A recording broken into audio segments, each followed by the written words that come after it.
Hello welcome to ప్రజానాడి news. రాష్ట్ర బడ్జెట్పై YCP మాజీ మంత్రి బొత్స సత్యనారాయణ తాజాగా స్పందించారు.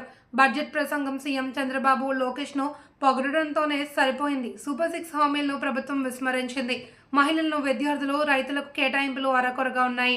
తల్లికి వందనానికి కేటాయింపులు సక్రమంగా లేవు. నిరుద్యోగ భృతిని విస్మరించారు. మహిళలకు ఉచిత బస్సు ప్రయాణం ఊసేలేదు అని బొత్స అన్నారు.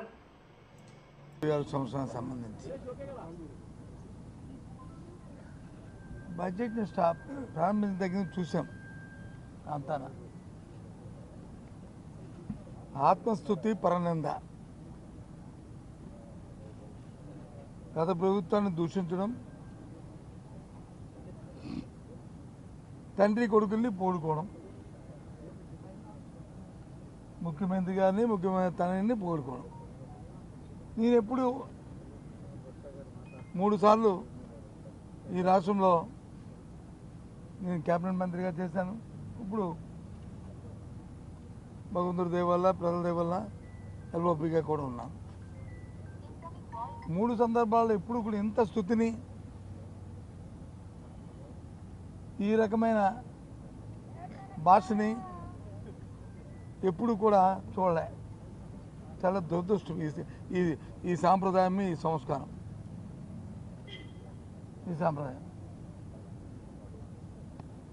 ఎందుకు మరి అన్నిసార్లు ప్రమోట్ చేసుకోవాల్సిన అవసరాలు, ఆ పేర్లు చెప్పుకోవాల్సిన అవసరాలు వస్తున్నాయేమో మాకు సరే.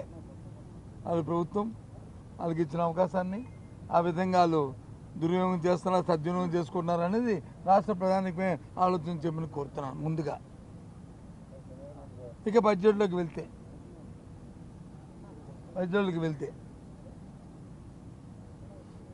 ఏదైతే ఈ ప్రభుత్వం రావడానికి ఆ రోజు వారు ఇచ్చిన వాగ్దానాలు ఏవైతున్నాయో, కూటమి నేతలు సూపర్ 6 కానీ, సామాన్య ప్రధాని కానీ, రైతులకు కానీ,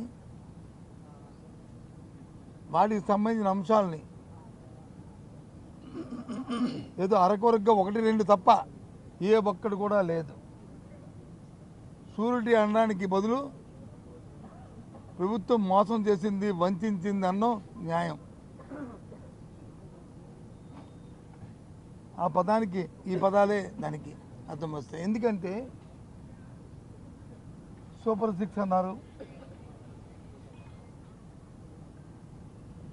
లేదు మహిళకు వచ్చి 18 సంవత్సరాలు నేను మహిళకి 15,000 రూపాయలకి ఇస్తామన్నారు.